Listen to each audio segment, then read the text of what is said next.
Hello friends, welcome to bright words academy. So friends, जैसे कि हमने हिस्ट्री ऑफ इंग्लिश लिटरेचर को शुरू किया था, दो ही लेक्चर हो पाए थे।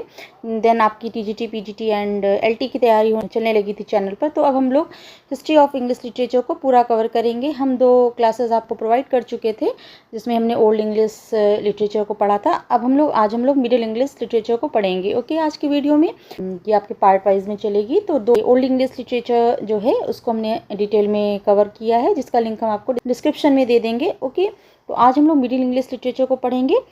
हम लोग अब पूरी हिस्ट्री ऑफ इंग्लिश लिटरेचर को कवर करेंगे, क्योंकि आपके लिए चाहे टीजीटी पीजीटी का एग्ज़ाम हो, चाहे जीआईसी कोई भी एग्ज़ाम हो लिटरेचर का, तो आपके लिए हिस्ट्री ऑफ इंग्लिश लिटरेचर का टॉपिक बहुत इंपॉर्टेंट रहता है। और इससे आपके 2-3 क्वेश्चन तो आने ही रहते हैं। टीजीटी पीजीटी वैकेंसी आने वाली है, तो पहले हम लोग यही आपका हिस्ट्री ऑफ इंग्लिश लिटरेचर को कवर कर लेंगे। तो चैनल को अभी तक आपने सब्सक्राइब नहीं किया है, न्यू व्यूअर्स हैं, तो चैनल को जरूर सब्सक्राइब कर लीजिए और वीडियोस को भी ज़्यादा से ज़्यादा लाइक एंड शेयर किया करिए। ओके, चलिए चलते हैं क्लास की ओर।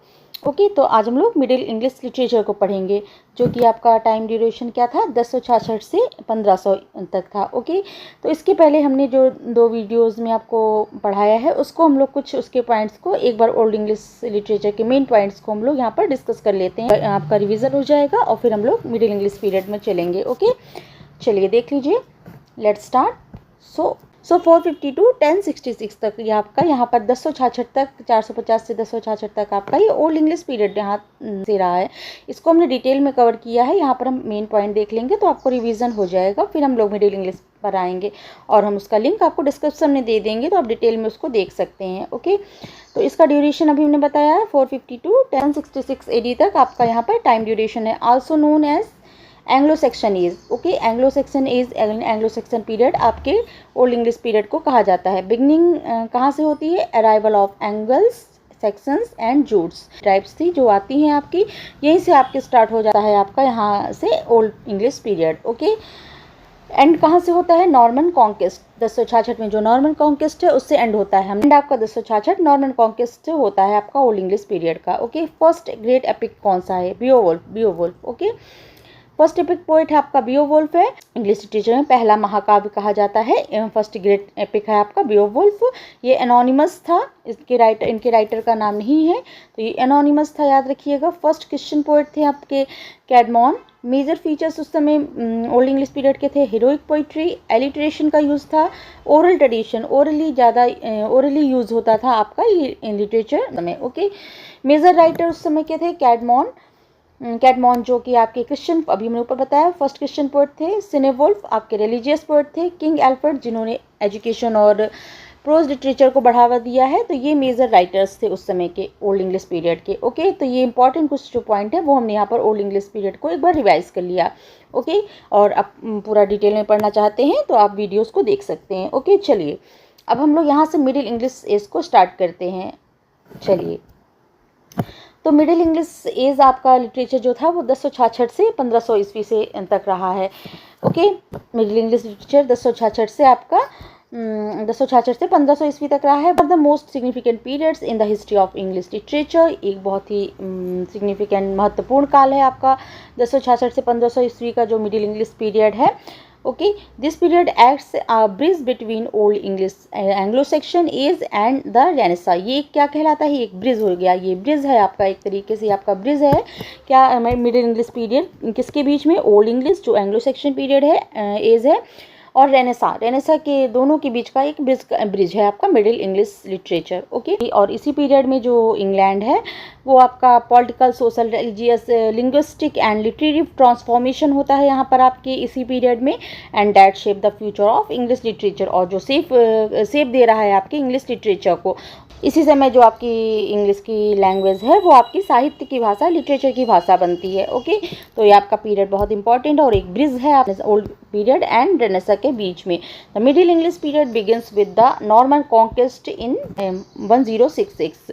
मिडिल इंग्लिश पीरियड आपका शुरुआत होता है नॉर्मन कॉन्क्वेस्ट के साथ 1066 में एंड जनरली एंड्स इन 1485 में ये इसका एंड हो जाता है with the rise of Tudor dynasty. कब? जब ट्यूडर डायनेस्टी के उदय के साथ में ही इसका अंत होता है अंडर हेनरी 7। इसको 1500 तक माना जाता है, लेकिन ये 1485 में ट्यूडर डायनेस्टी हेनरी 7 के उससे ख़त्म हो जाती है। ये आपका 16th सेंचुरी से ही आपका मेडिवल लिटरेरी ट्रेडिशन कंटिन्यू हो जाता है। ओके, तो यहाँ पर आपका ये कहाँ से क्या स्टार्ट होता है। अब हम लोग इसके हिस्टोरिकल बैकग्राउंड को डिटेल में पढ़ते चलते हैं। ओके, हिस्टोरिकल बैकग्राउंड इसका है, चलिए देखते हैं। द मोस्ट इम्पॉर्टेंट जो आपका है पीरियड में, इसमें क्या है, नॉर्मन कॉन्क्वेस्ट। ये जो नॉर्मन कॉन्क्वेस्ट है वो जो कि 1066 में हुआ था, क्या है ये, 14 अक्टूबर 1066। इसमें क्या होता है, William Duke of Normandy, William जो है ड्यूक ऑफ नॉर्मेंडी है, डिफीटेड किंग हेरोल्ड सेकेंड, वो डिफीट करता है किंग हेरोल्ड सेकेंड को at the battle of Hastings. Very important, याद रखिएगा, battle of Hastings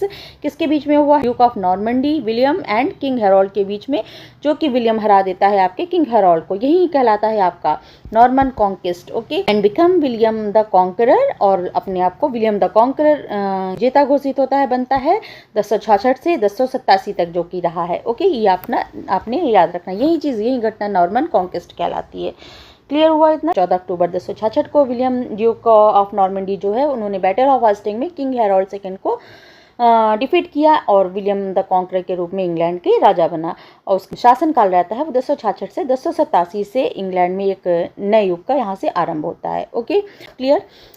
Norman conquest completed transformed England, और जो नॉर्मन कॉन्क्वेस्ट है यहाँ से पूरी तरह से आपका इंग्लैंड के को ट्रांसफॉर्म कर देता है। It introduced Norman culture, architecture, administration and the French language. क्या होता है यहाँ पर, इंग्लैंड में एक नए युग का आरंभ होता है। नॉर्मन शासकों के आने से यहाँ पर जो आपकी फ्रांसीसी संस्कृति हो गई, फ्रेंच लैंग्वेज को बढ़ावा मिला क्योंकि ये खुद फ्रांस से थे। ओके, यहाँ पर एडमिनिस्ट्रेशन हो गया, नॉर्मन कल्चर को इंट्रोड्यूस किया, यहाँ आर्किटेक्चर पर भी काम किया, एडमिनिस्ट्रेशन एंड फ्रेंच लैंग्वेज को यहाँ पर बढ़ावा हुआ मिला। England become more closely connected with continental Europe than ever before. Okay, अब यहाँ इंग्लैंड बहुत क्लोज हो गया, कनेक्ट हो गया ये कॉन्टिनेंटल यूरोप से के साथ, बहुत अच्छे से इंग्लैंड जो है बहुत ज़्यादा अच्छे से वहाँ पर जुड़ा।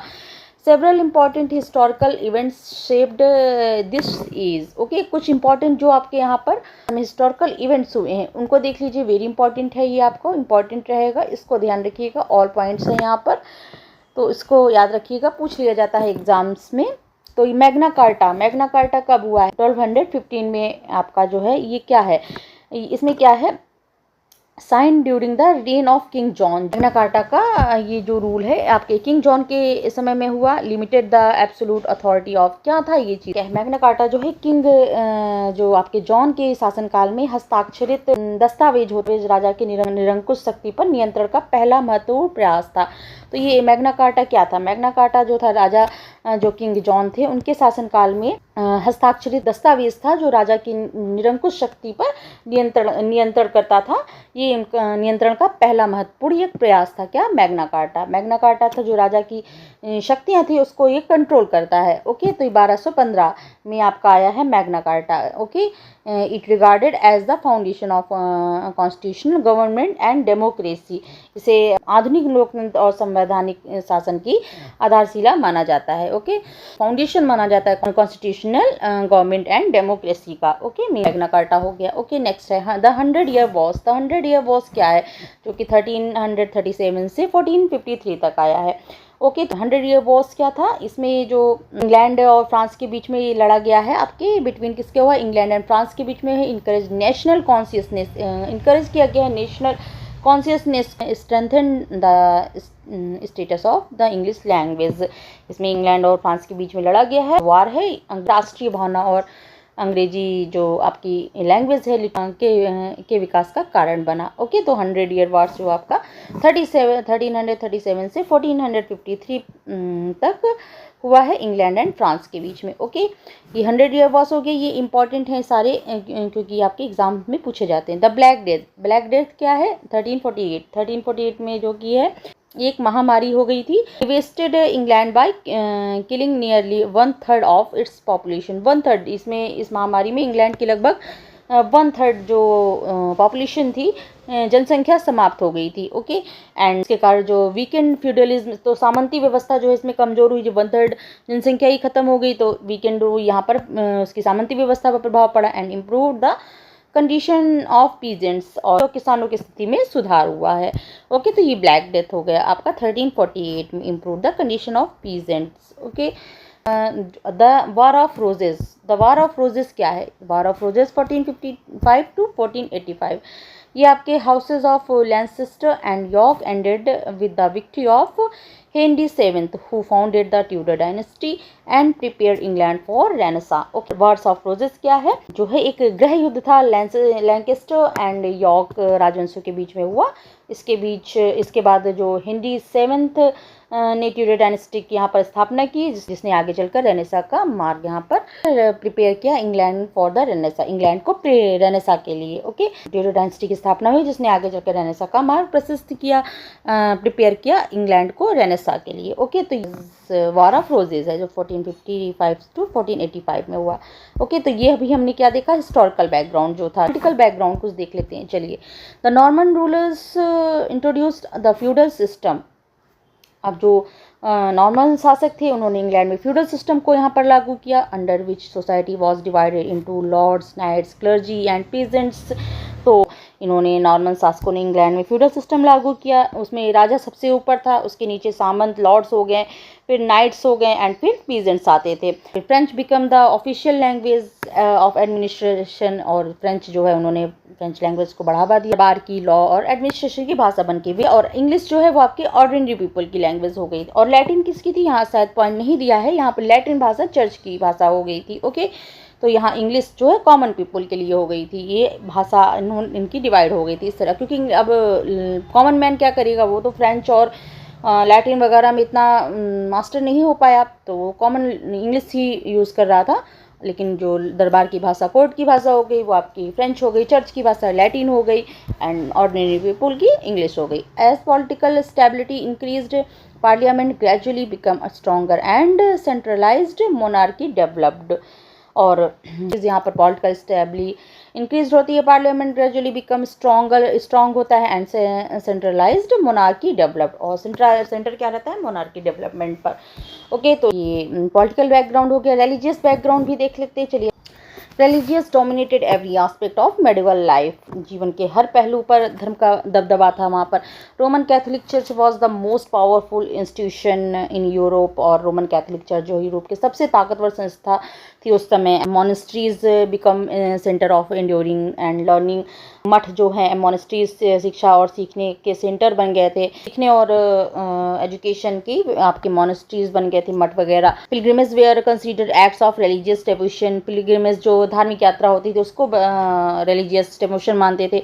Most famous pilgrimage sites was the shrine of saint Becket at Canterbury. सबसे मशहूर फेमस जो तीर्थ स्थलों में से एक कैंटरबरी में से सेंट थॉमस बिकेट का श्राइन था, जो बाद में चौसर की जो सेटिंग थी आपकी, जहाँ जा रहे थे पिलग्रिमेज, टेबार्डिन से उन्होंने स्टार्ट किया था, कहाँ पहुँचे थे तीर्थ स्थल पर? सेंट थॉमस बिकेट के श्रीन पर, वहाँ पर वो जा रहे थे। कैंटरबरी में भी आपके यूज़ किया है उन्होंने। तो उस समय का फेमस था ये आपका सेंट थॉमस बिकेट की श्राइन है, उसको वहाँ पर उस समय फेमस थी। Okay, corruption among the church officials gradually become the subject of criticism literature specially in the works of Chaucer and Langland.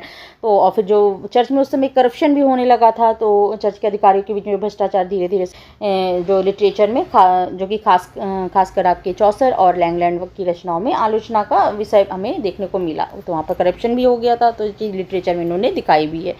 तो ये उस समय रिलीजियस बैकग्राउंड था उस समय का। ओके, सोशल बैकग्राउंड कैसा था देख लीजिए। Medieval society was divided into 3 state. Medieval society 3 भागों में वहाँ पर बटी हुई थी। First state the clergy, second state था द नोबिलिटी, थर्ड स्टेट था उस समय कॉमन पीपल। ओके, आम लोग थे। The growth of trade, commerce and towns created a prosperous middle class called bourgeois. Okay, तो उस समय क्या था? मध्यकालीन 3 स्टेट में बटा हुआ था। पहला था आपका पादरी, जो क्लर्जी थे, पादरी थे। दूसरा कुलीन वर्ग था, द नोबिलिटी पर्सन, कुलीन वर्ग के लोग थे। तीसरा स्टेट था आम लोग, कॉमन पीपल थे। The growth of trade, commerce and towns created a prosperous middle class, ये सब चीज़ों ने प्रॉस्परस मिडिल क्लास को प्रॉस्परस बनाया। एंड कॉल द बॉर्जुआइज, बॉर्जुआइज उनको कहा गया जो मिडिल क्लास व्यापार वाणिज्य और ट्रेड और कॉमर्स और टाउन्स वगैरह के क्रिएशन से मिडिल क्लास, एक खुशहाल मिडिल क्लास बनाया, और जिसे बॉर्जुआइज कहा गया जाता था। Okay, after the black death the feudal system declined and conditions of peasants improved. और फ्यूडल सिस्टम ब्लैक डेथ के बाद क्या होता है? सामंती व्यवस्था जो फ्यूडल सिस्टम था उस खत्म हो जाती है और किसानों की हालत उस समय सुधरने लगती है। ओके, इम्प्रूव हो जाती है किसानों की हालत। ओके, ये था आपका सोशल स्टेटस उस समय।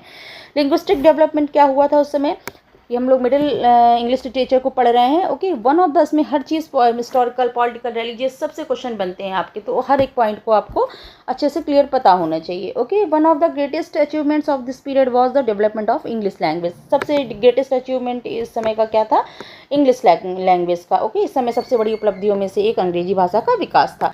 3 लैंग्वेजेस इज को एग्जिस्टेड, 3 लैंग्वेज एक साथ में उस समय में थी। कैसे, लैटिन लैंग्वेज ऑफ, अभी ऊपर नहीं दिया था पॉइंट, यहाँ पर दे दिया गया, देखिए लैटिन लैंग्वेज ऑफ चर्च बन गई थी, French language of court and government बन गई थी, English language of the common people. तो 3 लैंग्वेजेस का उस समय को एग्जिस्ट कर रही थी उस समय। Okay, gradually English borrowed thousands of French words and emerged as Middle English by the end of the period. English had regained its position as the national language. तो धीरे धीरे इंग्लिश ने हज़ारों फ्रेंच शब्द बारो किया उन्होंने, इंग्लिश ये हज़ारों शब्द फ्रेंच वर्ड से बन के आए हैं। तो इस तरह से आपकी एक मिडिल इंग्लिश एमर्ज हो जाती है। आपके सब वर्ड्स इंग्लिश में आपके सारे वर्ड्स को देखने को मिलते हैं। Okay, and the period English had regained its position as a national language. बाद में इस तरह से इस समय पर आखिर तक इंग्लिश ने फिर से देश की भाषा के तौर पर अपनी जगह बना ली थी। ओके, नेक्स्ट आपका लिटरेरी कैरेक्टरिस्टिक्स देख लीजिए। उस समय लिटरेरी कैरेक्टरिस्टिक्स कैसे थे। Middle English literature reflects the changing society of medieval England. Middle English जो आपका लिटरेचर था वो मध्ययुगीन इंग्लैंड के बदलते समाज को दिखाता है। आपका क्या है, जो उस समय समाज बदल रहा था वो दिखा रहा है आपका, तो उस है उसको देख लेते हैं। मेन जो रिलीजियस लिटरेचर था उस समय, धार्मिक साहित्य देखने को मिलता है, शिवलरी रोमांस मिलते हैं, शूरवीर रोमांस हो गए, आप कोर्टली लव हो गया आपका, लिखे जाते थे लिटरेचर। ओके, और एलेगरी का यूज़ होता था, और ड्रीम विजन सपनों की दुनिया होती थी, बैलेट्स का यूज़ हुआ है, रियलिज्म यथार्थवादिता दिखाई गई, ह्यूमर हो गया, हास्य भी था, और सोशल सटायर व्यंग, सामाजिक व्यंग भी था, मॉरल इंस्ट्रक्शन नैतिक शिक्षा भी उसके रूप में भी निकल के इसका मेन कैरेक्टरिस्टिक्स थे।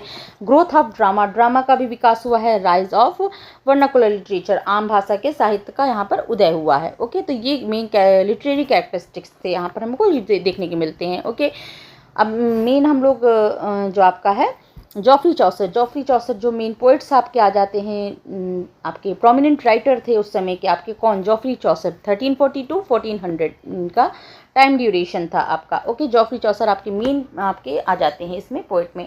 तो greatest writer of middle English poet के थे Geoffrey Chaucer, who is known as the father of English poetry जिन्हें कहा जाता है। He lived during the reign of Edward third, Richard second and Henry fourth. Edward third, Richard second and Henry fourth के राज में रहे हैं। Okay, इनके शासनकाल में ये इन्होंने लिखा है। Okay, his masterpiece Canterbury Tales is considered the greatest work of middle English literature. इनका जो कैंटरबरी टेल्स है मिडिल इंग्लिश लिटरेचर की सबसे महान रचना का एक हमें एग्जाम्पल है। बहुत अच्छा इन्होंने दिखाया है इसमें पूरा मिडिल इंग्लिश को बहुत अच्छे तरीके से। और इसके भी विषय में देख लीजिए क्या है कैंटरबरी टेल्स में। वर्क बिगिंस टैबार्डिन से अभी हमने बताया शुरू होता है, एंड जो कि owned by Harry Bailey. Okay, कि हैरी बेली का है टैबार्डिन, यहाँ से स्टार्ट होती है, कहाँ तक जाती है, ये 29 पिलग्रिम्स हैं, ट्रैवल कर रहे हैं कहाँ पर, श्रीन ऑफ सेंट थॉमस बिकेट की कैंटरबरी में। अभी हमने ऊपर बताया यहाँ पर ये लोग जा रहे हैं, कहाँ से स्टार्ट होती है, क्वेश्चन बनता है, स्टार्ट होती है टैबार्डिन से, ओन्ड हैरी बेली का जो कि है हैरी बेली का है, और सेंट बिकेट थॉमस बिकेट की चर्च श्रीन पर ये लोग जाते हैं। कितने, 29 pilgrims. Okay, Harry Bailey suggest that each pilgrims should tell stories during the journey. Harry Bailey जो है सजेस्ट करते हैं ईच पिलग्रिम रहेगा स्टोरी को। ओके, उस समय जर्नी में। अब टाइम पास कैसे, पहले लोगों के पास फ़ोन और ये सब तो होता नहीं था, अब टाइम पास कैसे करेंगे, तो ऐसे ही उन्होंने कहा सब लोग स्टोरी सुनाएंगे। ओके, चौसर्स प्लान था उनका 120 टेल्स का चौसर का, but completed 24। Okay, among them. Okay, तो ये हो गया द टेल ऑफ मैलेबी और पार्सन्स टेल। ये दोनों जो टेल हैं ये आपकी प्रोज में है। ओके, ऑफ मैलेबी की और द पार्सन्स टेल्स जो है ये आपकी प्रोज में है। Okay, remaining tales are written verse, और जो रिमेनिंग बची हुई है वो आपकी वर्स में है।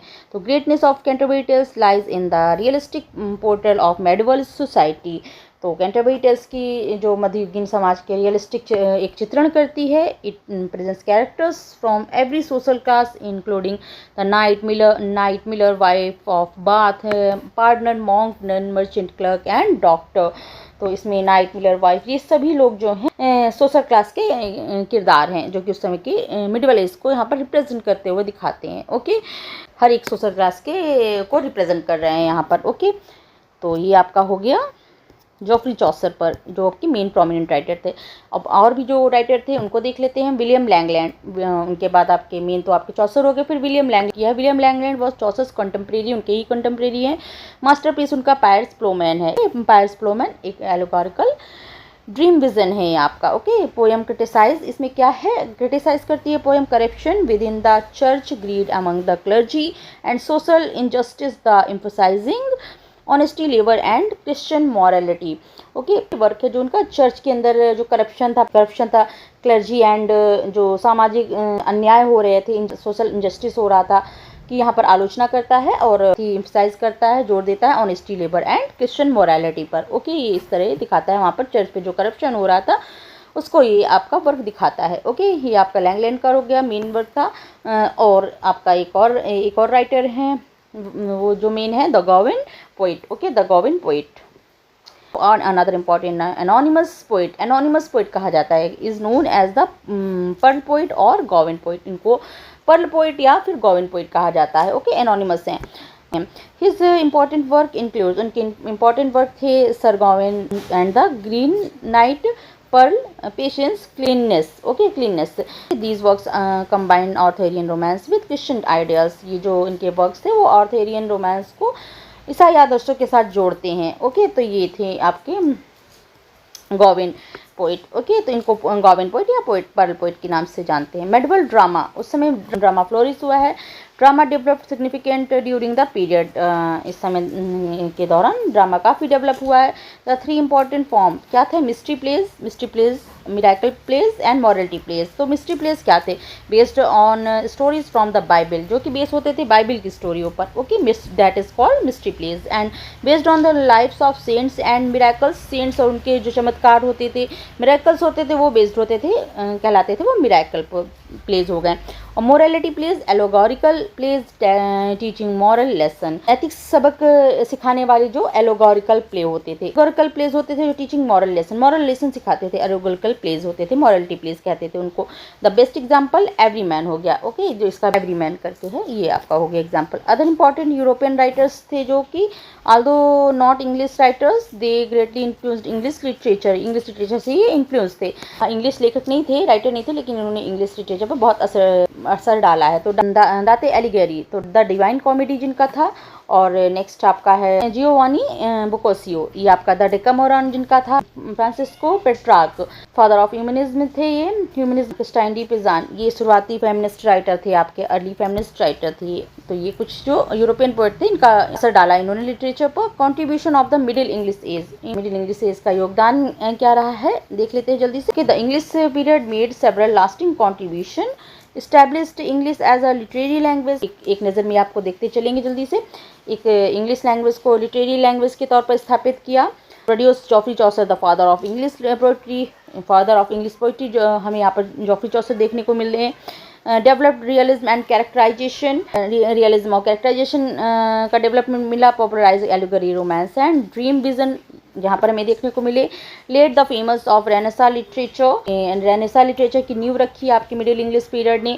Mark the beginning of the secular literature alongside religious writers, धार्मिक लेखन के साथ साथ सेकुलर लिटरेचर की भी शुरुआत की गई। ओके फ्रेंड्स, तो ये था हमारा मिडिल इंग्लिश पीरियड। इसमें हमने political, historical, religious and drama, हर एक चीज़ पॉइंट को, राइटर्स में प्रोमिनेंट राइटर्स सबको यहाँ पर कवर कर लिया है। होपफुली आपको क्लास हेल्पफुल हुई होगी, अच्छी लगी होगी। अगर अच्छी लगी हो तो लाइक, शेयर एंड सब्सक्राइब जरूर करिए चैनल को। ओके, चलिए इसके आगे के पीरियड को हम लोग नेक्स्ट लेक्चर में पढ़ेंगे। ओके, और अपना फीडबैक भी जरूर दीजिएगा कैसी लग रही हैं क्लासेस। चलिए फिर मिलते हैं नेक्स्ट क्लास में। Thank you, thanks for watching.